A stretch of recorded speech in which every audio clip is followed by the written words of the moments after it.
ഇന്നത്തെ റെസിപ്പി ഒരു സൂപ്പർ മത്തിക്കറിയാണ്. എൻ്റെ അമ്മയുടെ സ്പെഷ്യൽ റെസിപ്പിയായ മത്തി വാട്ടിപ്പറ്റിച്ചാണ് ഇന്ന് നമ്മൾ തയ്യാറാക്കുന്നത്. നല്ല എരിവും പുളിയും ഒക്കെയായി കുറുകിയ ചാറോടുകൂടി ഈ കറി തയ്യാറാക്കാൻ വളരെ എളുപ്പമാണ്. നെയ്യുള്ള മത്തി കൂടിയാണെങ്കിൽ ഇതിൻ്റെ ടേസ്റ്റ് പറഞ്ഞറിയിക്കാൻ പറ്റില്ല. അപ്പോൾ നമുക്ക് റെസിപ്പിയിലേക്ക് കിടക്കാം. 1/2 കിലോ മത്തി നന്നായി കഴുകി വൃത്തിയാക്കി എടുത്തിട്ടുണ്ട്. പിന്നെ വേണ്ടത് ചെറിയ ഉള്ളിയാണ്. വലുതാണെങ്കിൽ ഒരു 12 എണ്ണം, ചെറുതാണെങ്കിൽ 15-16 എണ്ണം എടുക്കണം. പച്ചമുളക് ഒരു 7 എണ്ണം എടുത്തിട്ടുണ്ട്. എരിവിനനുസരിച്ച് എടുത്താൽ മതി. ഇതേപോലെ ഒരു കൂടം വെളുത്തുള്ളി എടുത്തിട്ടുണ്ട്. ഇടത്തരം ഒരു കഷ്ണം ഇഞ്ചി എടുത്തിട്ടുണ്ട്. 2 കഷ്ണം കുടംപുളി.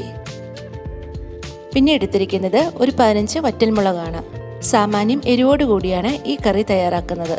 എരിവ് കുറവ് മതിയെങ്കിൽ മുളകിൻ്റെ അളവ് കുറയ്ക്കാം. ഇനി നമുക്ക് വറ്റൽമുളകും കുടംപുളിയും അരമണിക്കൂർ നേരത്തേക്കൊന്ന് കുതിർക്കാൻ വയ്ക്കാം. ഒരു ബൗളിലേക്ക് വറ്റൽമുളക് എടുത്ത് നിരക്കെ വെള്ളമൊഴിച്ച് മാറ്റിവെക്കാം. വറ്റൽമുളക് അരച്ചാണ് ഈ കറിയിൽ ചേർക്കുന്നത്. ഇങ്ങനെ കുതിർത്തെടുക്കുമ്പോൾ അരച്ചെടുക്കാൻ എളുപ്പമാണ്. കുടംപുളിയും ഇതുപോലെ കുറച്ച് വെള്ളം ഒഴിച്ച് കുതിർക്കാൻ വയ്ക്കാം. ഈ വെള്ളം നമ്മൾ കറിയിലേക്ക് ചേർക്കുന്നുണ്ട്. ഈ പുളിവെള്ളത്തിലാണ് മത്തി വേവിച്ചെടുക്കുന്നത്. അല്പം ഉപ്പും കൂടി ചേർത്ത് കൊടുക്കാം.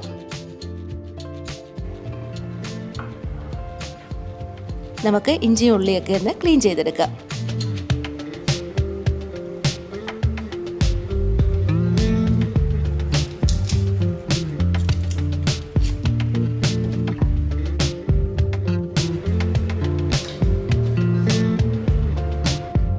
എല്ലാം ക്ലീൻ ചെയ്തെടുത്തിട്ടുണ്ട്. ചെറിയ ഉള്ളി പകുതി മാറ്റി വെച്ചിട്ടുണ്ട്. ബാക്കി പകുതി അരിഞ്ഞെടുക്കാം. ഇതുപോലെ അല്പം കട്ടിയിലാണ് അരിഞ്ഞെടുക്കേണ്ടത്. പച്ചമുളക് നടുവേ കീറിയെടുക്കാം.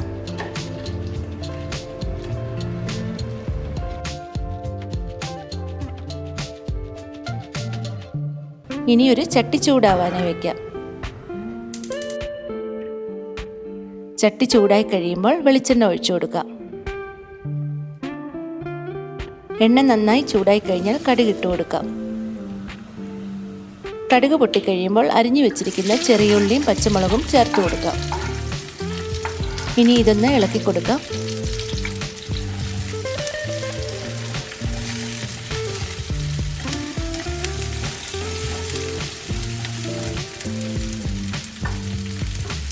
അല്പം കറിവേപ്പില കൂടി ചേർത്ത് കൊടുക്കുന്നുണ്ട്. എല്ലാം നന്നായിട്ടൊന്ന് ഇളക്കി വഴറ്റിയെടുക്കാം. തീ നല്ലവണ്ണം കുറച്ച് വെച്ച് വേണം വഴറ്റിയെടുക്കാൻ. ഇതൊന്ന് വഴന്നു വരുമ്പോഴേക്ക് നമുക്ക് ബാക്കിയിരിക്കുന്ന ചെറിയ ഉള്ളിയും ഇഞ്ചിയും വെളുത്തുള്ളിയും മിക്സിയിലൊന്ന് നല്ലതുപോലെ ചതച്ചെടുക്കാം.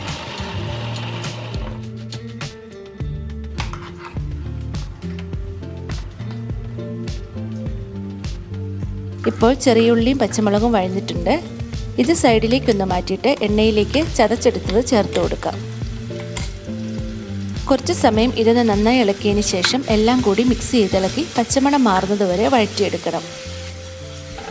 ലോ ഫ്ലെയിമിൽ തന്നെയാണ് ഇതെല്ലാം ചെയ്യേണ്ടത്. ഇനി കുതിർത്ത് വെച്ചിരിക്കുന്ന വറ്റൽമുളക് മിക്സിയുടെ അതേ ജാറിൽ തന്നെ ഒന്ന് അരച്ചെടുക്കാം.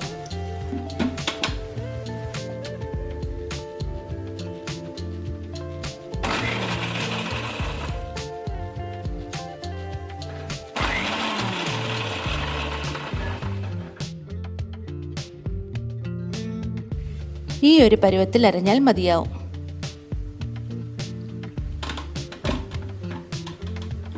ഇപ്പം എല്ലാം ആവശ്യത്തിന് വഴഞ്ഞിട്ടുണ്ട്. ഇനി വറ്റൽമുളക് കൂടി ചേർത്തൊന്ന് ഇളക്കി യോജിപ്പിക്കാം.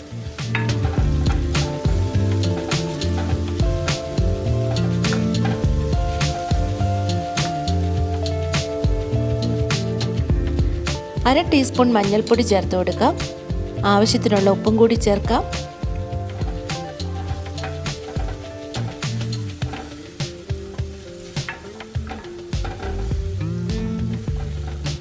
കറിക്ക് നല്ല കളർ കിട്ടാനായി 1 ടീസ്പൂൺ കാശ്മീരി ചില്ലി പൗഡർ കൂടി ചേർത്ത് കൊടുക്കുന്നുണ്ട്.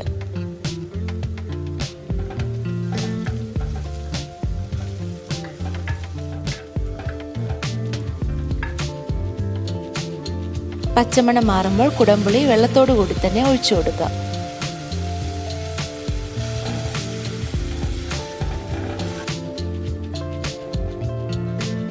അല്പം വെള്ളം കൂടി ചേർത്ത് കൊടുക്കാം. കുറുകിയ ചാറോടുകൂടിയ കറി ആയതുകൊണ്ട് അധികം വെള്ളം ചേർക്കരുത്. എല്ലാം കൂടി നന്നായി ഒന്ന് മിക്സ് ചെയ്ത് കൊടുക്കാം. കുറച്ച് ഉപ്പ് കൂടി ചേർക്കുന്നുണ്ട്.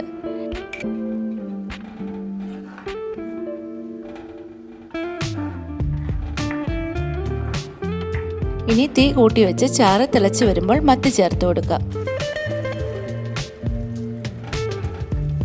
പതിയെ തവി കൊണ്ട് അരപ്പ് മത്തിയിലേക്ക് ആക്കി കൊടുക്കാം. കുറച്ച് കറിവേപ്പില കൂടി ചേർക്കാം.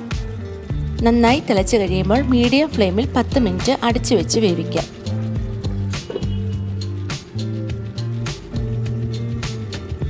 ഇപ്പോൾ 10 മിനിറ്റ് കഴിഞ്ഞിട്ടുണ്ട്. ഇനിയൊന്ന് തുറന്ന് നോക്കാം.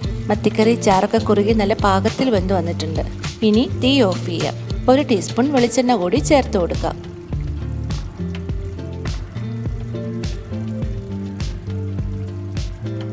തവി ഉപയോഗിക്കാതെ ചട്ടി ഇതുപോലെ ഒന്ന് ചുറ്റിച്ചു കൊടുക്കാം.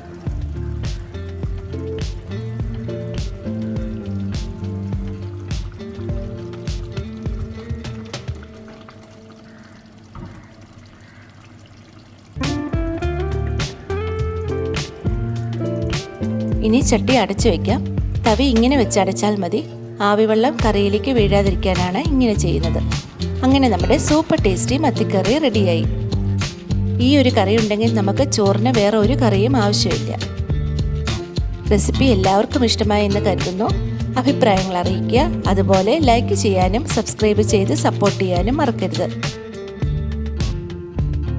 മറ്റൊരു അടിപൊളി റെസിപ്പിയുമായി വീണ്ടും കാണാം. Thank you.